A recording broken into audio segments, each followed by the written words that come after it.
Students, welcome to ಕಲರವ tutorials Chitradurga.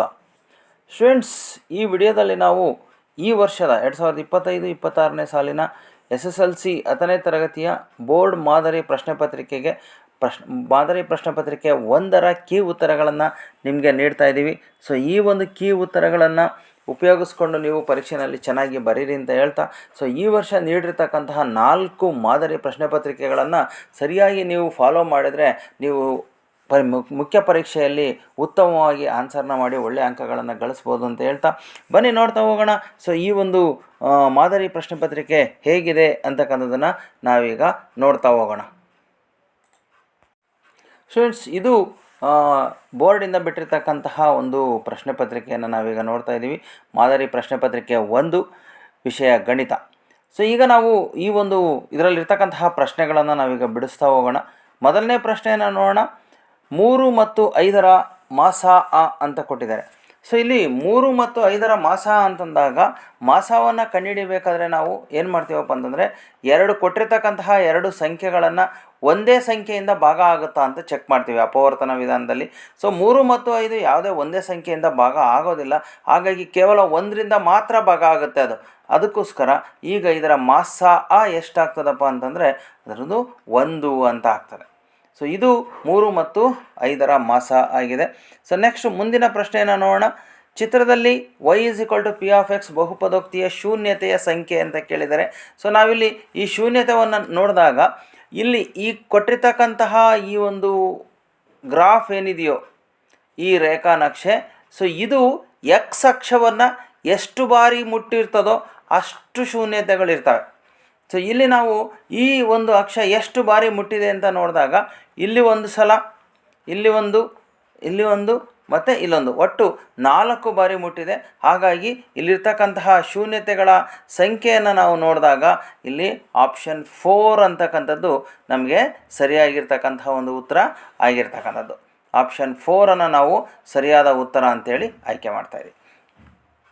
So next ಮುಂದಿನ ಪ್ರಶ್ನೆಯನ್ನು ನೋಡೋಣ.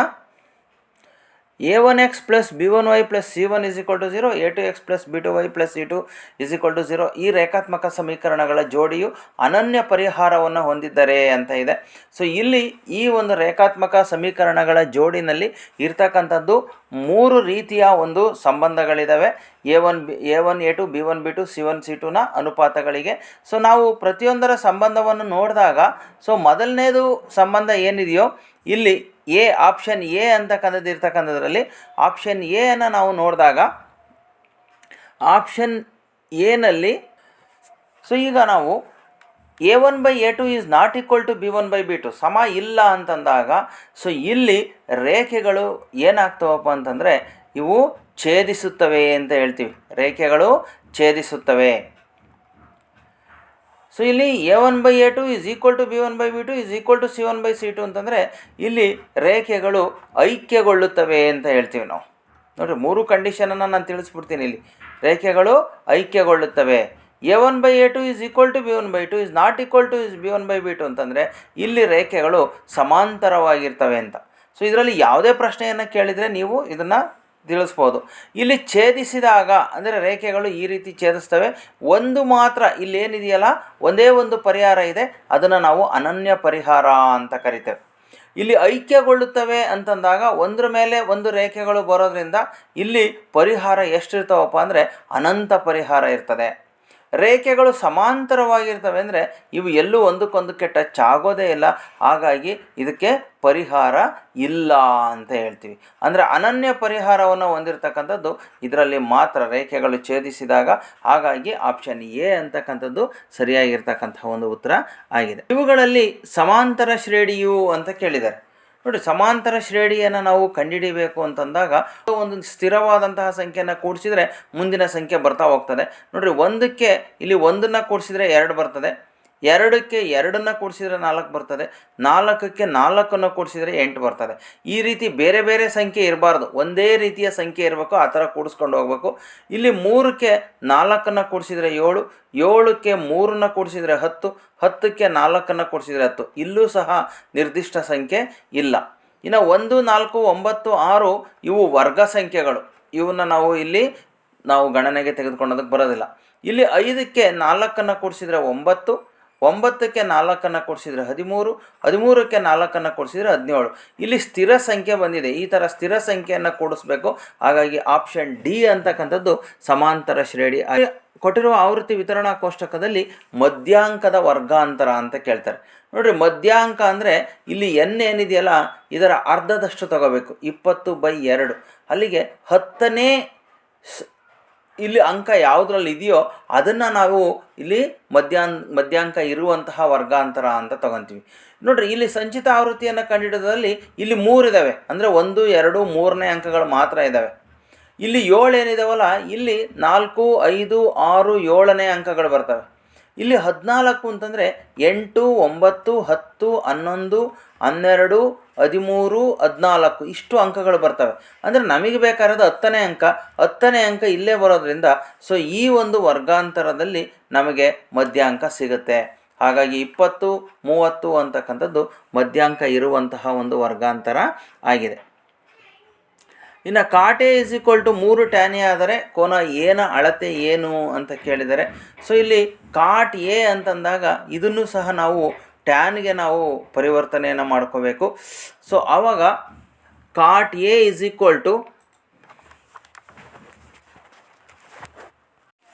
ಸೊ ಇವಾಗ ನಾವು ಇಲ್ಲಿ ಕಾಟ್ ಎ = 3 tan A ಇದೆ. ಕಾಟ್ ಎಯನ್ನು ನಾವು 1/tan A ಅಂತ ಮಾಡ್ಕೋಬೋದು. ವಿಲೋಮಾನುಪಾತ = 3 tan A ಆಗುತ್ತೆ.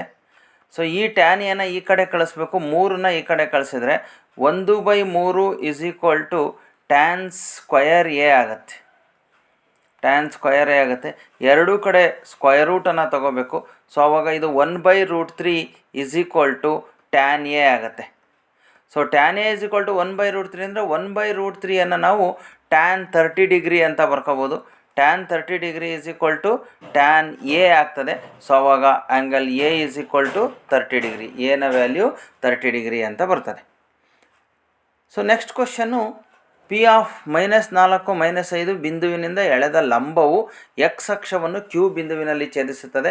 ಹಾಗಾದರೆ Q ಬಿಂದುವಿನ ನಿರ್ದೇಶಾಂಕಗಳು ಅಂತ ಹೇಳಿದ್ದಾರೆ.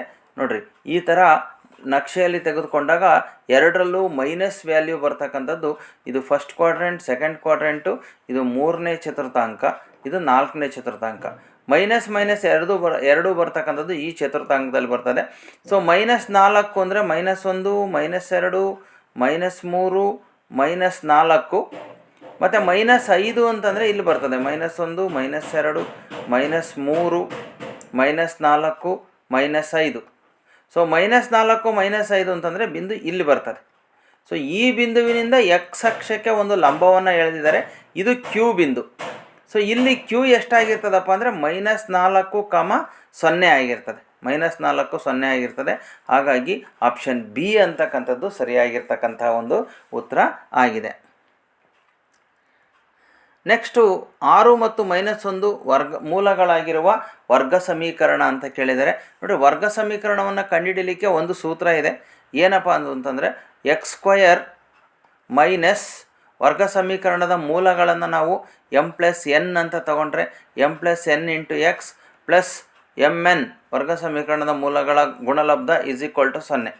ಸೊ ಈಗ x² ಇದರಲ್ಲಿ ಒಂದು m ಅಂತ ಇಟ್ಕೋಬೇಕು, ಇನ್ನೊಂದು n ಅಂತ ನಾವು ತಗೊಂಡ್ವಿ ಅಂತಂದರೆ, ಸೊ ಇಲ್ಲಿ 6 - 1 × x ಪ್ಲಸ್ m × n ಅಂದಾಗ 6 × -1 = 0.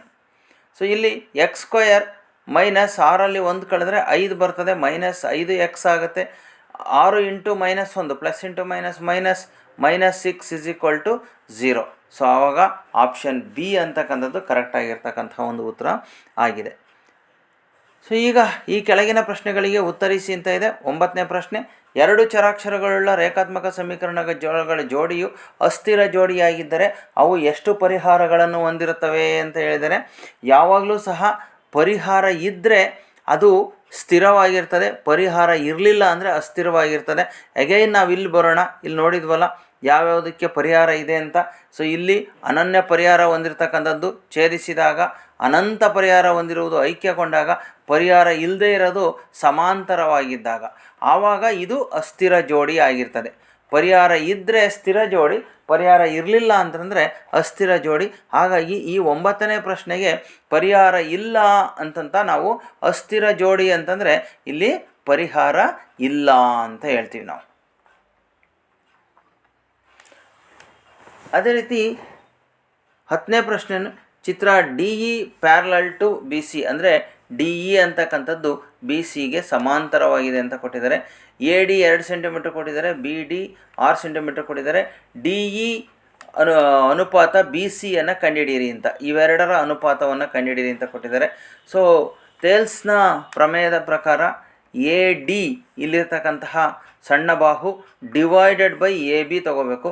A D divided by A B is equal to D E divided by ಈ ಬಾಹು ಡಿವೈಡೆಡ್ ಬೈ ಬಿ ಸಿ, ಇದಕ್ಕೆ ಸಮ ಅಂತ ನಮಗೆ ಗೊತ್ತು. ಎ ಡಿ ಅಂತಂದರೆ 2 ಸೆಂಟಿಮೀಟರ್, ಎ ಬಿ ಅಂದರೆ ಇದು ಪೂರ್ತಿ 2 + 6 ಎರಡನ್ನು ಕೂಡಿಸ್ಬೇಕು. ಇಲ್ಲಿರೋ 2 + 6 8 ಆಗುತ್ತೆ. Is equal to D E divided by B C ಆಗ್ತದೆ. 2 1 2 4. ಸೊ ಅನುಪಾತ ಬರೆದ್ರೆ ಡಿ ಇ ಅನುಪಾತ B C is equal to 1/4 ಇರೋದ್ರಿಂದ 1:4 ಇಷ್ಟು ಉತ್ತರವನ್ನು ನೀವು ಬರೀಬೇಕಾಗ್ತದೆ. ಒಂದು ಸಿಲಿಂಡರ್ನ ಪಾದದ ಪರಿಧಿಯು 10 ಸೆಂಟಿಮೀಟರ್ ಮತ್ತು ಎತ್ತರವು 25 ಸೆಂಟಿಮೀಟರ್ ಆಗಿದೆ. ಅದರ ಪಾರ್ಶ್ವ ಮೇಲ್ಮೈ ವಿಸ್ತೀರ್ಣವನ್ನು ಕಂಡುಹಿಡಿಯಿರಿ ಅಂತ ಕೊಟ್ಟಿದ್ದಾರೆ. ಸೊ ಸಿಲಿಂಡರ್ ಅಂತಂದಾಗ ಇಲ್ಲಿ ಪಾದ ವೃತ್ತಾಕಾರದಲ್ಲಿರ್ತದೆ. ಸೊ ಪಾದದ ಪರಿಧಿಯನ್ನು ಕೊಟ್ಟಿದ್ದಾರೆ ಅವರು 10 ಸೆಂಟಿಮೀಟರ್. ಅಂದರೆ ಪರಿಧಿ ಅಂತಂದಾಗ 2πr is equal to 10 centimetre ಇದರ ವ್ಯಾಲ್ಯೂವನ್ನು ಕೊಟ್ಟಿದ್ದಾರೆ. ಇಲ್ಲಿ ಹೈಟ್ ಅಂದರೆ ಇದು ಹೆಚ್ಚಿನ ಬೆಲೆಯನ್ನು 25 ಸೆಂಟಿಮೀಟರ್ ಅಂತ ಕೊಟ್ಟಿದ್ದಾರೆ ಎತ್ತರವನ್ನು. ಸೊ ಹಾಗಾಗಿ ಈಗ ನಾವು ಇಲ್ಲಿ ಶಂಕುವಿನ ಪಾರ್ಶ್ವ ಮೇಲ್ಮೈ ವಿಸ್ತೀರ್ಣ ಇಸ್ ಈಕ್ವಲ್ ಟು 2πrh ಇದನ್ನು ನಾವು ಗುಣಿಸ್ತೇವೆ. ಇದ್ರದ್ದು ಪಾರ್ಶ್ವ ಮೇಲ್ಮೈ ವಿಸ್ತೀರ್ಣ ಆಗಿದೆ. 2πr ಅಂತಂದರೆ 10 ಇಂಟು h ಅಂತಂದರೆ 25. ಸೊ ಮಲ್ಟಿಪ್ಲೈ ಮಾಡಿದ್ರೆ 250 ಸೆಂಟಿಮೀಟರ್ ಸ್ಕ್ವಯರ್ ಆಗ್ತದೆ. ಇದು ಪಾರ್ಶ್ವ ಮೇಲ್ಮೈ ವಿಸ್ತೀರ್ಣ ಆಗಿರ್ತಕ್ಕಂಥದ್ದು. ಸಂಭವನೀಯತೆಗೆ ಸಂಬಂಧಿಸಿದಂತೆ ಪಿ ಆಫ್ ಇ ಮತ್ತು P of E bar E ಡ್ಯಾಶ್ನ ಬೆಲೆ ಎಷ್ಟು ಅಂತ ಕೇಳಿದರೆ, ಸೊ ಅದರ ಬೆಲೆ 1 ಆಗಿರ್ತದೆ. P of E plus P of E bar ಇವೆರಡರ ಸಂಭವನೀಯತೆ 1ಕ್ಕೆ ಸಮ ಆಗಿರ್ತದೆ. ಒಂದು ಸಮಾಂತರ ಶ್ರೇಣಿಯಲ್ಲಿ 7ನೇ ಪದವು 4ನೇ ಪದಕ್ಕಿಂತ 12 ಹೆಚ್ಚಾಗಿದೆ. ನೋಡಿರಿ, 7ನೇ ಪದ ಅಂದರೆ A7 7, 4ನೇ ಪದ ಅಂದರೆ A4 ಇದಕ್ಕಿಂತ 12 ಜಾಸ್ತಿ ಇದೆ ಅಂತ ಕೊಟ್ಟಿದ್ದಾರೆ. ಸಾಮಾನ್ಯ ವ್ಯತ್ಯಾಸ ಡಿಯನ್ನು ಕಂಡುಹಿಡಿಬೇಕು. A7 ಅಂದರೆ A+6D ಅಂತ ಬರಿತೇವೆ. A4 ಅಂದರೆ A+3D ಅಂತ ಬರಿಬೋದು. ಪ್ಲಸ್ 12 ಇಲ್ಲಿರೋ ಎ ಕ್ಯಾನ್ಸಲ್ ಆಗುತ್ತೆ. ಡಿಯನ್ನು ಈಕ್ವಲ್ಸಿಂದ ಆ ಕಡೆ ಕಳಿಸಿದರೆ 6D ಇಲ್ಲಿದೆ, -3D ಆಗುತ್ತೆ. Is equal to 12. 6Dಯಲ್ಲಿ 3Dಯನ್ನು ಕಳೆದ್ರೆ 3D is equal to 12. So D is equal to 12 divided by 3 3 1 3 4. So ಅಲ್ಲಿಗೆ ಡಿ ಇಸ್ ಈಕ್ವಲ್ ಟು 4. ಇದು ಸಾಮಾನ್ಯ ವ್ಯತ್ಯಾಸವನ್ನು ಕಂಡುಹಿಡಿತಕ್ಕಂತಹ ಒಂದು ವಿಧಾನ ಆಗಿದೆ. ಇನ್ನು ಮುಂದಿನ ಪ್ರಶ್ನೆಯನ್ನು ನೋಡೋಣ. ಕೊಟ್ಟಿರುವ ಚಿತ್ರದಲ್ಲಿ ಆರ್ ತ್ರಿಜ್ಯ ಎಲ್ ಓರೆ ಎತ್ತರ ಆರ್ ಒಂದು ಶಂಕುವನ್ನು ಆರ್ ತ್ರಿಜ್ಯವಿರುವ ಅರ್ಧಗೋಳದ ಮೇಲೆ ಕೂರಿಸಲಾಗಿದೆ. ಸೊ ಇಲ್ಲಿ ತ್ರಿಜ್ಯ ಆರ್ ಇದೆ, ಓರೆ ಎತ್ತರ ಎಲ್ ಅಂತ ಕೊಟ್ಟಿದ್ದಾರೆ. ಇದು ಉಂಟಾದ ಘನಾಕೃತಿಯ ಪೂರ್ಣ ಮೇಲ್ಮೈ ವಿಸ್ತೀರ್ಣವನ್ನು ಕಂಡುಹಿಡಿಯಿರಿ. ಸೊ ಇಲ್ಲಿ ಘನಾಕೃತಿಯ ಪೂರ್ಣ ಮೇಲ್ಮೈ ವಿಸ್ತೀರ್ಣವನ್ನು ನಾವು ತಗೋಬೇಕು ಅಂತಂದಾಗ ಇಲ್ಲಿ ಶಂಕುವಿನ ವಕ್ರ ಮೇಲ್ಮೈ ವಿಸ್ತೀರ್ಣ ಪ್ಲಸ್ ಇಲ್ಲಿರ್ತಕ್ಕಂತಹ ಅರ್ಧಗೋಳ, ಇದು ಅರ್ಧಗೋಳದ ವಕ್ರ ಮೇಲ್ಮೈ ವಿಸ್ತೀರ್ಣ. ನೋಡಿರಿ, ಇವೆರಡನ್ನು ಕೂಡಿಸಿದರೆ ನಮಗೆ ಬರ್ತದೆ ಅರ್ಧಗೋಳದ ವಕ್ರ ಮೇಲ್ಮೈ ವಿಸ್ತೀರ್ಣ. ಎರಡನ್ನೂ ಸಹ ನಾವು ಕೂಡಿಸ್ಬೇಕು.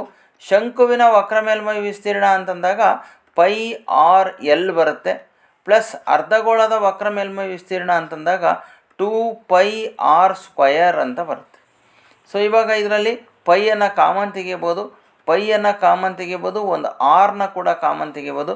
ಪೈ ಆರ್ನ ಕಾಮನ್ ತೆಗೆದ್ರೆ ಎಲ್ ಪ್ಲಸ್ ಇಲ್ಲಿ 2r ಅಂತಕ್ಕಂಥದ್ದು ಹಾಗೆ ಉಳಿತದೆ. ಸೊ ಇದು ಈ ಒಂದು ಘನಾಕೃತಿಯ ಪೂರ್ಣ ಮೇಲ್ಮೈ ವಿಸ್ತೀರ್ಣ ಆಗಿದೆ. ನೆಕ್ಸ್ಟ್ ಮುಂದಿನ ಒಂದು ಪ್ರಶ್ನೆಯನ್ನು ನೋಡೋಣ. 15ನೇ ಪ್ರಶ್ನೆ. ತ್ರಿಭುಜ ಎ ಬಿ ಸಿ ಸಮರೂಪಿ ತ್ರಿಭುಜ ಪಿ ಕ್ಯೂ ಆರ್ ಅಂತ ಕೊಟ್ಟಿದ್ದಾರೆ. ಬಿ ಸಿ ಮತ್ತು ಕ್ಯೂ ಆರ್ಗಳು ಅನುರೂಪ ಬಾಹುಗಳಾಗಿದ್ದಾವೆ. ಬಿ 80 ಡಿಗ್ರಿ, ಸಿ 40 ಡಿಗ್ರಿ ಆದರೆ ಪಿ ಅಳತೆ ಎಷ್ಟು ಅಂತ ಕೇಳಿದ್ದಾರೆ. ಸೊ ಎರಡು ತ್ರಿಭುಜಗಳನ್ನು ನಾವಿಲ್ಲಿ ಬರ್ಕೊಂಡ್ರೆ, ಒಂದು ತ್ರಿಭುಜ ಇದು ಎ ಬಿ ಸಿ, ಇನ್ನೊಂದು ತ್ರಿಭುಜವನ್ನು ನಾವು ತಗೊಂಡ್ರೆ ಅನುರೂಪ ತ್ರಿಭುಜ ಆಗಿರೋದ್ರಿಂದ ಇಲ್ಲಿ ಪಿ ಕ್ಯೂ ಆರ್ ಅಂತ ಕೊಟ್ಟಿದ್ದಾರೆ. ಸೊ ಈ ಕೋನ ಎ ಅಂತಕ್ಕಂಥದ್ದು ಇಲ್ಲಿ ಮೊದಲನೇ ಅಕ್ಷರ, ಇಲ್ಲಿ ಮೊದಲನೇ ಅಕ್ಷರ ಇರೋದ್ರಿಂದ ಕೋನ ಎ ಅನ್ನೋದು ಪಿಗೆ ಸಮ, ಕೋನ ಬಿ ಅನ್ನೋದು ಕ್ಯೂಗೆ ಸಮ, ಕೋನ ಬಿ ಇಲ್ಲಿ ಕ್ಯೂಗೆ ಸಮ ಆಗಿರುತ್ತೆ, ಕೋನ ಸಿ ಅಂತಕ್ಕಂಥದ್ದು ಕೋನ ಆರ್ಗೆ ಸಮ ಇರುತ್ತೆ. ಬಿ ಸಿ ಮತ್ತು ಕ್ಯೂ ಆರ್ ಅನುರೂಪ ಬಾಹು, ಬಿ ಸಿ ಮತ್ತು ಕ್ಯೂ ಆರ್ ಅನುರೂಪ ಬಾಹು ಅಂದರೆ ಬಿ ಸಿಯ ಅಭಿಮುಖ ಕೋನ ಕ್ಯೂ ಆರ್ನ ಅಭಿಮುಖ ಕೋನಕ್ಕೆ ಸಮ ಇರುತ್ತೆ. ಹಾಗಾಗಿ ಕೋನ ಬಿ ಅನ್ನೋದು 80 ಡಿಗ್ರಿ ಅಂತ ಕೊಟ್ಟಿದ್ದಾರೆ. ಹಾಗಾದರೆ ಕೋನ ಕ್ಯೂ ಕೂಡ 80 ಡಿಗ್ರಿ ಆಗಿರುತ್ತೆ. ಕೋನ ಸಿ ಅನ್ನೋದು 40 ಡಿಗ್ರಿ ಕೊಟ್ಟಿದ್ದಾರೆ. ಹಾಗಾದರೆ ಕೋನ ಆರ್ ಕೂಡ 40 ಡಿಗ್ರಿ ಆಗಿರುತ್ತೆ. ಇನ್ನು ಕೋನ ಪಿ ಅನ್ನು ಕಂಡುಹಿಡೀರಿ ಅಂತ ಕೇಳಿದರೆ 80 40 ಕೂಡಿಸಿದರೆ 120 ಡಿಗ್ರಿ ಆಗುತ್ತೆ. ಇನ್ನು ಉಳಿದಿರ್ತಕ್ಕಂಥದ್ದು 60 ಡಿಗ್ರಿಯನ್ನು ಪಿಗೆ ಬರೀಬೇಕು, ಆವಾಗ ಒಟ್ಟು 180 ಆಗುತ್ತೆ. ಸೊ ಕೋನ P is equal to 60 degree ಅಂತೇಳಿ ನಾವು ತಗೋಬೋದು. ಇಲ್ಲಿ ನೀವು ಲೆಕ್ಕ ಸಾಲ್ವ್ ಮಾಡ್ಬೇಕಾದ್ರೆ ಪಿ ಕ್ಯೂ ಆರ್ ಒಟ್ಟು ಮೊತ್ತ 180 ಅಂತ ತಗೊಂಡು ಸಾಲ್ವ್ ಮಾಡಿದರೆ ಪಿ ವ್ಯಾಲ್ಯೂ 60 ಡಿಗ್ರಿ ಅನ್ನೋದು ಗೊತ್ತಾಗ್ತದೆ. ಸೊ ನೆಕ್ಸ್ಟ್ 16ನೇ ಪ್ರಶ್ನೆ. P of X is equal to X square plus 3x plus K ಈ ಬಹುಪದೋಕ್ತಿಯ ಶೂನ್ಯತೆಗಳು ಪರಸ್ಪರ ವ್ಯುತ್ಕ್ರಮಗಳಾದರೆ ಕೆ ಬೆಲೆ ಕಂಡುಹಿಡಿಯಿರಿ ಅಂತ ಹೇಳಿದ್ದಾರೆ. ನೋಡಿರಿ, ಒಂದು ಆಲ್ಫಾ ಇನ್ನೊಂದು ಬೀಟಾ ಪರಸ್ಪರ ವ್ಯುತ್ಕ್ರಮಗಳಾದರೆ ಅಂತಂದಾಗ ಆಲ್ಫಾ ಅಂತಕ್ಕಂಥದ್ದು ಶೂನ್ಯತೆಗಳು ಪರಸ್ಪರ ವ್ಯುತ್ಕ್ರಮಗಳು. ಒಂದು ಆಲ್ಫಾ ಆದರೆ ಬೀಟಾ ಏನಾಗ್ತದಪ್ಪ ಅಂದರೆ 1/α ಆಗುತ್ತೆ. ಒಂದು ಆಲ್ಫಾ ಇನ್ನೊಂದು 1/α. ಹಾಗಾಗಿ ಈ ಕೆ ಬೆಲೆಯನ್ನು ಕಂಡುಹಿಡಿಬೇಕು ಅಂತಂದಾಗ ನಮಗೆ alpha into beta is equal to C/A ಅಂತ ಗೊತ್ತು. ಆಲ್ಫಾ ಇಂಟು ಬೀಟಾ ಅಂದರೆ ಆಲ್ಫಾ ಇಂಟು ಬೀಟಾ ಅಂದರೆ 1/α ಅಂತ ತಗೊಂಡಿದ್ದೀವಿ ನಾವು ಎರಡನೇ ಶೂನ್ಯತೆಯನ್ನು. ಸಿ ಅಂತಂದರೆ ಕೆ ಬರ್ತದೆ, ಡಿವೈಡೆಡ್ ಬೈ 1 ಬರುತ್ತೆ. ಆಲ್ಫಾ ಆಲ್ಫಾ ಕ್ಯಾನ್ಸಲ್ ಆಗುತ್ತೆ, 1ಅನ್ನು ಆ ಕಡೆ ಕಳಿಸಿದ್ರೆ ಕೆ ಇಸ್ ಈಕ್ವಲ್ ಟು 1. ಇದು ಕೆನ ಬೆಲೆ ಆಗಿರ್ತದೆ. ಸೊ ಇದಿಷ್ಟು ಒಂದು ಅಂಕದ ಪ್ರಶ್ನೆಗಳನ್ನು ನಾವು ನೋಡಿದ್ವಿ. ಈಗ 2 ಅಂಕದ ಪ್ರಶ್ನೆಗಳು ಯಾವ ರೀತಿ ಬರುತ್ತೆ ಅನ್ನೋದನ್ನು ಮುಂದಿನ ಭಾಗದಲ್ಲಿ. ಸೊ ಈಗ ನಾವು 2 ಅಂಕದ ಪ್ರಶ್ನೆಗಳನ್ನು ನೋಡ್ತಾ ಹೋಗೋಣ. ಸೊ ಈ 2 ಅಂಕದ ಪ್ರಶ್ನೆಯಲ್ಲಿ ಮೊದಲನೇ ಪ್ರಶ್ನೆ, ಒಂದು ಸಮಾಂತರ ಶ್ರೇಣಿಯಲ್ಲಿ S20 is equal to 820, A20 is equal to 79 ಅಂತ ಕೊಟ್ಟಿದ್ದಾರೆ. S20 ಅಂದರೆ ಇದು SN ವ್ಯಾಲ್ಯೂ, SN ಅಂತಕ್ಕಂಥದ್ರ ವ್ಯಾಲ್ಯೂ. A20 ಅಂದರೆ ಇದು AN ವ್ಯಾಲ್ಯೂ. ಸೊ ಅಂದರೆ N ಇಸ್ ಈಕ್ವಲ್ ಟು 20 ಅಂತಕ್ಕಂಥದ್ದು ನಮಗೆ ಗೊತ್ತಾಗ್ತದೆ. ಸೊ SN ವ್ಯಾಲ್ಯೂ ಕೊಟ್ಟಿದ್ದಾರೆ, SN ಇಸ್ ಈಕ್ವಲ್ ಟು 820. ಅದೇ ರೀತಿ AN ವ್ಯಾಲ್ಯೂ ಕೊಟ್ಟಿದ್ದಾರೆ, AN ಇಸ್ ಈಕ್ವಲ್ ಟು 79. ಮೊದಲ ಪದವನ್ನು ಕೊಟ್ಟಿದ್ದಾರೆ, ಕಂಡುಹಿಡಿಯಿರಿ ಅಂತ ಕೊಟ್ಟಿದ್ದಾರೆ ಅಂದಾಗ AN ಮತ್ತು N ಕೊಟ್ಟಿದ್ದಾರೆ, D ಕೊಟ್ಟಿಲ್ಲ ಇಲ್ಲಿ. ಸೊ ಅದಕ್ಕೋಸ್ಕರ ನಾವು ಯಾವ SN ಫಾರ್ಮುಲಾ ಹಾಕಬೇಕು ಅಂದರೆ SN is equal to N/2 into A plus L ಈ ಫಾರ್ಮುಲಾವನ್ನು ಹಾಕ್ಕೊಂಡ್ರೆ ನಮಗೆ N ವ್ಯಾಲ್ಯೂ ಸಿಗ್ತದೆ. ಸೊ ಇಲ್ಲಿ SN ಅಂತಂದಾಗ SN ನ value 820 is equal to N ಅಂದರೆ 20 ಡಿವೈಡೆಡ್ ಬೈ 2 ಇಂಟು ಎ ಕಂಡುಹಿಡಿಬೇಕು ಮೊದಲ ಪದವನ್ನು, ಪ್ಲಸ್ L ಅಂತಂದರೆ AN ಅಂತ ಅರ್ಥ. So this is equal to value of L. ಸೊ 79 79 ಇಲ್ಲಿ ಹಾಕ್ಕೋಬೇಕು. 2 1 2 10 ಕ್ಯಾನ್ಸಲ್ ಆಗ್ತದೆ. ಸೊ 820 ಈ 10ನ್ನು ಈಕ್ವಲ್ಸಿಂದ ಈ ಕಡೆ ಕಳಿಸ್ರಿ, ಡಿವೈಡೆಡ್ ಬೈ 10 ಆಗುತ್ತೆ. ಇಲ್ಲಿ ಉಳಿದಿರೋ 10 is equal to A plus 79. 0 0 cancel ಆಗ್ತದೆ, 82 ಉಳಿತು. ಇಲ್ಲಿರ್ತಕ್ಕಂತಹ 79ನ ಈಕ್ವಲ್ಸಿಂದ ಆ ಕಡೆ ಕಳಿಸ್ರಿ, 82 ಪ್ಲಸ್ 79 ಇದ್ದಿದ್ದು -79 9 ಈಸ್ ಈಕ್ವಲ್ ಟು ಎ ಉಳಿಯುತ್ತೆ. ಸೊ ಅಲ್ಲಿಗೆ ಎ ವ್ಯಾಲ್ಯೂ ಇಲ್ಲಿ ನಮಗೆ 3 ಅಂತಕ್ಕಂಥದ್ದು ಆಗ್ತದೆ. ಸೊ ಇಷ್ಟು ಮಾಡಿದರೆ ನಿಮಗೆ 2 ಅಂಕ ಸಿಗ್ತದೆ. ಮುಂದಿನ ಪ್ರಶ್ನೆಯನ್ನು ನೋಡೋಣ. 201ರಿಂದ 401ರವರೆಗಿನ ನಡುವೆ 6ರಿಂದ ಭಾಗವಾಗುವ ಎಷ್ಟು ಸಂಖ್ಯೆಗಳಿವೆ ಅಂತ ಇದೆ. ಇದು ಆರ್ ಆಪ್ಷನ್ ಅಥವಾ ಪ್ರಶ್ನೆ ಇರ್ತಕ್ಕಂಥದ್ದು. 6ರಿಂದ ಭಾಗವಾಗುವ ಸಂಖ್ಯೆಗಳನ್ನು ಹುಡುಕಬೇಕು. ಎಲ್ಲಿಂದ ಸ್ಟಾರ್ಟ್ ಮಾಡಬೇಕು? 201ರಿಂದ 201, 202, 203, 204 ಈ ಥರ ಬರಿತಾ ಹೋದರೆ 401 ಕೊನೆಯ ಸಂಖ್ಯೆ. ಇಷ್ಟರೊಳಗಡೆ 6ರಿಂದ ಭಾಗವಾಗುವ ಎಷ್ಟು ಸಂಖ್ಯೆಗಳಿವೆ ಅಂತ ಕೇಳಿದ್ದಾರೆ. ಎಷ್ಟು ಸಂಖ್ಯೆಗಳಿವೆ ಅಂದರೆ ಎನ್ನನ್ನು ಕಂಡುಹಿಡಿಬೇಕು. ಇದು ಶ್ರೇಣಿ, ಸಮಾಂತರ ಶ್ರೇಣಿಗೆ ಸಂಬಂಧಪಟ್ಟಿರೋದು. ಹಾಗಾಗಿ ಫಸ್ಟು 6ರಿಂದ ಭಾಗವಾಗುವ ಮೊದಲನೇ ಸಂಖ್ಯೆ ಯಾವುದು? 201ರಿಂದ ಸ್ಟಾರ್ಟ್ ಮಾಡಿ ಅಂತಂದಾಗ 6ರಿಂದ 201 ಭಾಗ ಆಗುತ್ತಾ ಚೆಕ್ ಮಾಡಬೇಕು. 6 3 18, ಸೊ 2 ಉಳಿತದೆ 21. ಇಲ್ಲಿ 21 ಇದ್ದರೆ ಭಾಗ ಆಗಲ್ಲ. ಇಲ್ಲಿಂದ ಮುಂದಿನ ಸಂಖ್ಯೆ ನೋಡಬೇಕು ಅಂದರೆ 202 ತಗೊಂಡ್ರೆ ಇದು 22 ಆಗುತ್ತೆ, 203 ತಗೊಂಡ್ರೆ ಇದು 23 ಆಗುತ್ತೆ, 204 ತಗೊಂಡ್ರೆ ಇದು 24 ಆಗುತ್ತೆ. ಸೊ ಆ ರೀತಿ ಚೇಂಜ್ ಆಗ್ತಾ ಹೋಗುತ್ತೆ. ಹಾಗಾಗಿ ಇಲ್ಲಿ 21 ಬಂದಿದೆ ಅಂದರೆ ನಮಗೆ 6 4 24 ಬರಬೇಕು. ಹಾಗಾದರೆ 24 ಬರಬೇಕು ಅಂದರೆ ಇಲ್ಲಿ ಎಷ್ಟು ಬರಬೇಕು? 4 ಬರಬೇಕು. ಅಂದರೆ 204 ಅನ್ನೋದು ಕಂಪ್ಲೀಟಾಗಿ ಭಾಗ ಆಗುತ್ತೆ. ಸೊ ಹಾಗಾಗಿ 201 ಭಾಗ ಆಗಲಿಲ್ಲ, 202 ಆಗಲಿಲ್ಲ, 203 ಆಗಲಿಲ್ಲ. 201ರಿಂದ ಮುಂದಿನ ಮೊದಲನೇ ಸಂಖ್ಯೆ ಯಾವುದಪ್ಪ ಅಂದರೆ 204. ನೆಕ್ಸ್ಟ್ ಇನ್ನು 6 ಕೂಡಿಸಿದರೆ ಮುಂದಿನ ಸಂಖ್ಯೆ ಭಾಗ ಆಗುತ್ತೆ. 6ರಿಂದ 210, 216 ಈ ಥರ ಭಾಗಾಕಾರ ಸಂಖ್ಯೆಗಳು, 6ರಿಂದ ಭಾಗವಾಗುವ ಸಂಖ್ಯೆಗಳು. 401 ಭಾಗ ಆಗುತ್ತಾ ನೋಡಬೇಕು. ಈಗ ಕೊನೆಯ ಸಂಖ್ಯೆ 401 6ರಿಂದ ಭಾಗ ಆಗುತ್ತಾ?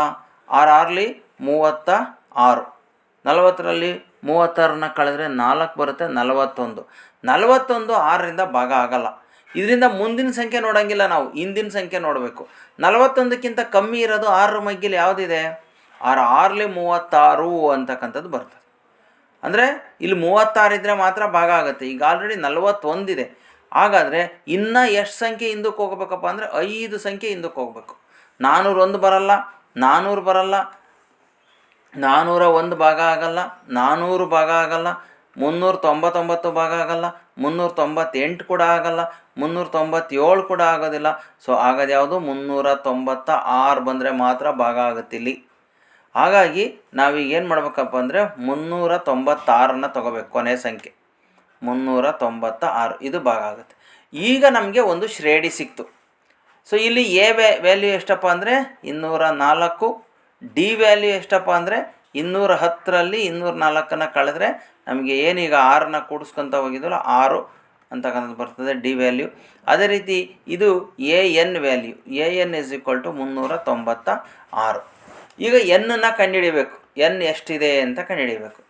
So A N is equal to, A N ಸೂತ್ರ ಹಾಕೋಬೇಕು, ಯಾಕೆಂದರೆ ಎ ಎನ್ ಕೊಟ್ಟಿರೋದ್ರಿಂದ A plus N minus 1 into D ಆಗುತ್ತೆ.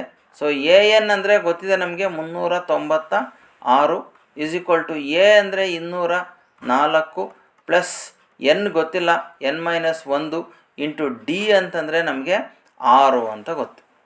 ಸೊ ಈಗ 204 ಈಕ್ವಲ್ಸಿಂದ ಈ ಕಡೆ ತೊಗೊಂಬಿಡ್ರಿ, ಮೈನಸ್ 204 ಆಗ್ತದೆ. 396 ಇಲ್ಲಿದೆ already, minus 204 is equal to N minus 1 into 6. So 6ರಲ್ಲಿ 4 ಕಳೆದ್ರೆ 2, 9ರಲ್ಲಿ 0 ಕಳೆದ್ರೆ 9, 92, 3ರಲ್ಲಿ 2 ಕಳೆದ್ರೆ 1, 192 is equal to N minus 1 into 6. ಈಗ 6ನ ಈಕ್ವಲ್ಸಿಂದ ಆ ಕಡೆ ಕಳಿಸಿದರೆ ಛೇದಕ್ಕೆ ಹೋಗುತ್ತೆ. 192 divided by 6 is equal to N minus 1. 6ರಿಂದ 6 1 6 3 18, 6 2 12, 32 ಆಯಿತು. So N minus 1 is equal to 32 ಬಂತು. N is equal to 1 minus 1 ಆ ಕಡೆ ಕಳಿಸಿದರೆ 32 ಪ್ಲಸ್ 1 ಆಗುತ್ತೆ. ಸೊ ಆವಾಗ ಎನ್ ಇಸ್ ಈಕ್ವಲ್ ಟು 33. 33 ಸಂಖ್ಯೆಗಳು ಇದರಿಂದ 201ರಿಂದ 401ವರೆಗೆ 6ರಿಂದ ಭಾಗವಾಗುವ 33 ಸಂಖ್ಯೆಗಳಿವೆ ಅಂತೇಳಿ ಹೇಳ್ಬೋದು. ಸೊ ನೆಕ್ಸ್ಟು ನೋಡಿದಾಗ ರೇಖಾತ್ಮಕ ಸಮೀಕರಣಗಳ ಜೋಡಿಯನ್ನು ಸೂಕ್ತ ವಿಧಾನದಿಂದ ಬಿಡಿಸಿ ಅಂತ ಇದೆ. ಸೊ ಇದನ್ನು ನೀವು ಒಂದು ಸಲ ನಿಮ್ಮ ಆನ್ಸರ್ ಶೀಟಿಗೆ ಬರ್ಕೊಂಬಿಡ್ರಿ.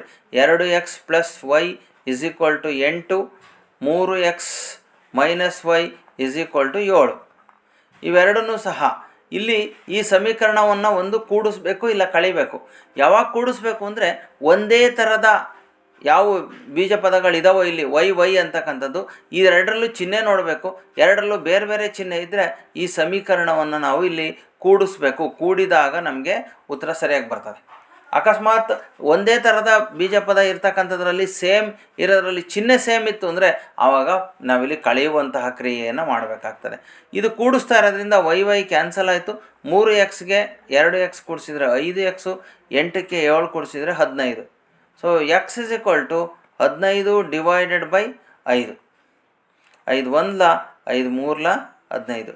ಸೊ x = 3 ಅಂತಕ್ಕಂಥದ್ದು ನಮಗೆ ಒಂದು ಉತ್ತರ ಸಿಕ್ತು. ಇದೇ 3 ತಗೊಂಡೋಗ್ಬಿಟ್ಟು ಇನ್ನೊಂದು ಸಮೀಕರಣಕ್ಕೆ ಹಾಕೋಣ. ಪ್ಲಸ್ ಇರೋ ಸಮೀಕರಣನೇ ತೊಗೊಳ್ರಿ, ಮೈನಸ್ ಇರೋ ತೊಗೊಂಡ್ರೆ ಕನ್ಫ್ಯೂಸ್ ಆಗ್ತದೆ. ಸೊ 2 × x ಅಂದರೆ 3 plus y = 8. 2 3 6 plus y = 8. So y = 8 plus ಆರ್ನ ಆ ಕಡೆ ಕಳಿಸಿದರೆ ಮೈನಸ್ ಆರ್ ಆಗುತ್ತೆ. So y = 2. ಸೊ ಇದು x ಮತ್ತು yನ ಬೆಲೆ, ಎರಡು ಬೆಲೆಗಳನ್ನು ನಾವು ಬಿಡಿಸಿದ್ದೇವೆ ಈಗ.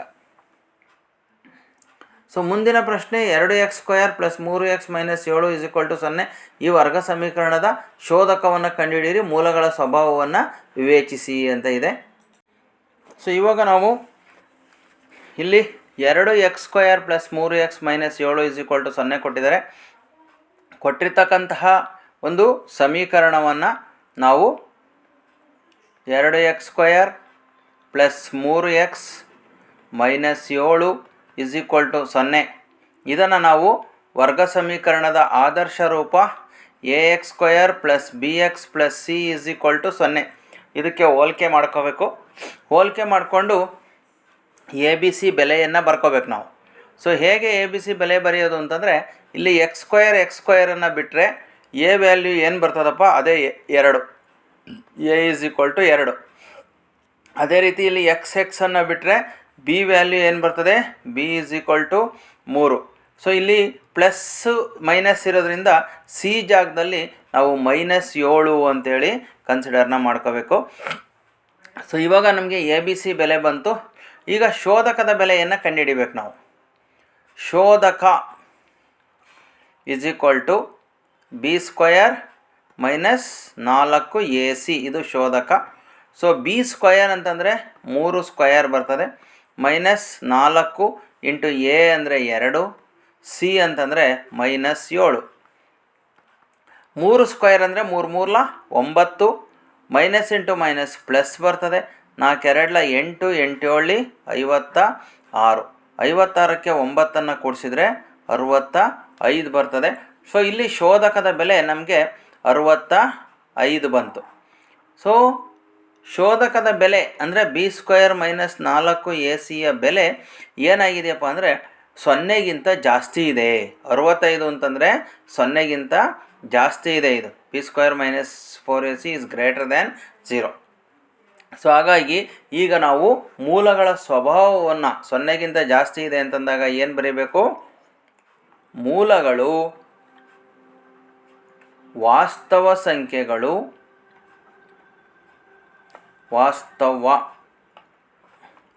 ಮೂಲಗಳು ವಾಸ್ತವ ಮತ್ತು ಭಿನ್ನವಾಗಿವೆ. ಇಷ್ಟನ್ನು ಬರೆದ್ರೆ ನಿಮಗೆ ಪೂರ್ಣ 2 ಅಂಕಗಳು ಸಿಗ್ತದೆ. ಸೊ ಮುಂದಿನ ಪ್ರಶ್ನೆಯನ್ನು ನೋಡೋಣ. ಇದೇ ಆರ್ ಆಪ್ಷನ್ ಅಥವಾ ಆಪ್ಷನ್ ಇದೆ ಇದರಲ್ಲಿ. ಅದನ್ನು ಮಾಡೋಕ್ಕೆ ಬರಲಿಲ್ಲ ಅಂದರೆ ಇದನ್ನು ಮಾಡ್ಬೋದು. ಈ ವರ್ಗ ಸಮೀಕರಣವನ್ನು ಆದರ್ಶ ರೂಪದಲ್ಲಿ ವ್ಯಕ್ತಪಡಿಸಿ. ನಾನು ಈ ಹಿಂದಿನ ಇದರಲ್ಲೇ ಹೇಳಿದ್ದೀನಿ, ಆದರ್ಶ ರೂಪ ಅಂದರೆ ax² + bx + c = 0 ಈ ಥರದಲ್ಲಿ ಬರೀಬೇಕು ನಾವು. ಈಗ ಇದನ್ನು ಕೊಟ್ಟಿರ್ತಕ್ಕಂತಹ ಸಮೀಕರಣವನ್ನು ನಾವು ಬಿಡಿಸಬೇಕು. ಬಿಡಿಸಿ ಗುಣಾಕಾರ ಮಾಡಿದರೆ ನಮಗೆ ಆನ್ಸರು ಸಿಗ್ತದೆ. ಸೊ ಎಕ್ಸನ್ನು ಇದಕ್ಕೊಂದು ಸಲ ಗುಣಿಸ್ಕೋಬೇಕು, ಇದಕ್ಕೊಂದು ಗುಣಿಸ್ಕೋಬೇಕು. x × 2x ಅಂದರೆ 2x² ಆಗುತ್ತೆ. 3 × x ಅಂತಂದರೆ 3x ಆಗುತ್ತೆ. = x² + 1 ಇಲ್ಲೇ ಇದೆ. ಈಗ ಈ x² ಈ ಕಡೆ ತೊಗೊಂಬರ್ರಿ, +1 ಈ ಕಡೆ ತೊಗೊಂಬರ್ಬೇಕು. ಸೊ 2x², x² ಈ ಕಡೆ ಬಂದರೆ -x², ಇಲ್ಲಿ +3x ಅಲ್ಲೇ ಇದೆ. ಸೊ +1 ಈ ಕಡೆ ಬಂದರೆ -1 = 0. 2 x ಸ್ಕ್ವೇರಲ್ಲಿ ಎಕ್ಸ್ ಸ್ಕ್ವೇರ್ನ ಕಳೆದ್ರೆ 1 x ಸ್ಕ್ವೇರ್ ಆಗುತ್ತೆ, ಪ್ಲಸ್ 3x ಹಾಗೇ ಇರುತ್ತೆ, -1 = 0. ಇದು ವರ್ಗ ಸಮೀಕರಣದ ಆದರ್ಶ ರೂಪ. ನಿಮಗೆ ಆ ಲೆಕ್ಕ ಮಾಡೋಕ್ಕೆ ಬರಲಿಲ್ಲ ಅಂದರೆ ಇದನ್ನು ಮಾಡಲಿಕ್ಕೆ ಅವಕಾಶ ಇರ್ತದೆ. ಇನ್ನು ಮುಂದಿನ ಒಂದು ಲೆಕ್ಕ 2 + √5 ಒಂದು ಅಭಾಗಲಬ್ಧ ಸಂಖ್ಯೆ ಎಂದು ಸಾಧಿಸಿ ಅಂತ ಇದೆ. ಇದು ಯಾವುದೇ ಇದನ್ನು ಕೊಟ್ಟರು ಈ ನಂಬರ್ ಮಾತ್ರ ಚೇಂಜ್ ಆಗ್ತವೆ, ಉಳಿದಿದ್ದೆಲ್ಲ ನಿಮಗೆ ಪ್ರೂಫ್ ಅಷ್ಟೇ ಹಂಗೆ ಇರ್ತದೆ. ಇಲ್ಲಿ ನಾವೇನು ಮಾಡಬೇಕಪ್ಪ ಅಂತಂದರೆ 2 + √5 ಒಂದು ಭಾಗಲಬ್ಧ ಸಂಖ್ಯೆ ಆಗಿರಲಿ ಅಂತ ಇಟ್ಕೋಬೇಕು. ನಾವು ಊಹೆಯನ್ನು ಮಾಡ್ಕೋಬೇಕು, ಭಾಗಲಬ್ಧ ಸಂಖ್ಯೆ ಆಗಿರಲಿ. ಸೊ ಇವಾಗ ನಮಗೆ ಇದು ಭಾಗಲಬ್ಧ ಸಂಖ್ಯೆ ಅಂತಂದಾಗ 2 + √5 ಯಾವುದನ್ನು ಭಾಗಲಬ್ಧ ಸಂಖ್ಯೆ ಅಂತ ಕರಿತೀವಿ ಅಂದರೆ p/q ಅನ್ನು ಭಾಗಲಬ್ಧ ಸಂಖ್ಯೆ ಅಂತ ಕರಿತೀವಿ. ಹಾಗಾಗಿ ಇದು p/qಗೆ ಸಮ ಆಗ್ತದೆ. ಸೊ p ಮತ್ತು q ಎರಡೂ ಸಹ ಇಲ್ಲಿ ಸಹ ಅವಿಭಾಜ್ಯಗಳು. p ಮತ್ತು q ಎರಡೂ ಸಹ ಅವಿಭಾಜ್ಯಗಳು ಅಂತ ಕರಿತೇವೆ. ಅಂದರೆ ಒಂದೇ ಸಂಖ್ಯೆಯಿಂದ ಭಾಗ ಆಗಲ್ಲ ಅಂತ ಅರ್ಥ. And also q is not equal to 0. q 0ಗೆ ಸಮ ಅಲ್ಲ, ಇದನ್ನು ಬರೀಬೇಕು. ಸೊ ಇವಾಗ ರೂಟ್ ಇರ್ತಕ್ಕಂತಹ ಸಂಖ್ಯೆಯನ್ನು ಮಾತ್ರ ಇಲ್ಲೇ ಉಳಿಸ್ಕೊಂಡು ಉಳಿದಿರೋದನ್ನು ಈಕ್ವಲ್ಸಿಂದ ಆ ಕಡೆ ಕಳಿಸ್ಬೇಕು. ಹಾಗಾಗಿ √5 ಹಾಗೇ ಇರಲಿ, p/q ಕೂಡ ಹಾಗೇ ಇರಲಿ. 2 ಮಾತ್ರ ಆ ಕಡೆ ಕಳಿಸಿದರೆ ಇದು -2 ಆಗುತ್ತೆ. ಸೊ ಇಲ್ಲಿ q ಅನ್ನು ನಾವು ಲಾಸ ಅಂತ ತಗೊಳ್ರಿ, q ಬರೆದ್ಬಿಟ್ಟು ಈ p ಕೂಡ ಹಾಗೆ ಉಳಿತದೆ. ಈ q ಮಾತ್ರ 2 ಜೊತೆಗೆ ಗುಣಾಕಾರ ಆಗಿ 2q ಆಗುತ್ತೆ. ಈ ಕಡೆ √5 ಹಾಗೆ ಉಳಿದಿರುತ್ತೆ. ಈ √5 ಎಲ್ಲೂ ಚೇಂಜ್ ಮಾಡೋಂಗಿಲ್ಲ, ರೂಟ್ ಇರೋದನ್ನು ಹಾಗೆ ಇಟ್ಕೋಬೇಕು. ಸೊ ಇವಾಗ ನಮಗೆ ಇಲ್ಲಿ ಈ ರೂಟ್ ಇಲ್ಲದೆ ಇರತಕ್ಕಂತಹ ಭಾಗ ಯಾವುದಿದೆಯಲ್ಲ, ಈ ಭಾಗ ಇದು ನೀವು 0 ಸುತ್ತಬಿಟ್ರೆ ನಾನು ನಿಮಗೆ ತೋರಿಸೋದಕ್ಕೋಸ್ಕರ 0 ಸುತ್ತಾ ಇರೋದಷ್ಟೇ. ಈ √5 ರೂಟ್ ಇಲ್ಲದೆ ಇರತಕ್ಕಂತಹ ಭಾಗ ಇದೆಯಲ್ಲ, ಇದು ಒಂದು ಭಾಗಲಬ್ಧ ಸಂಖ್ಯೆ.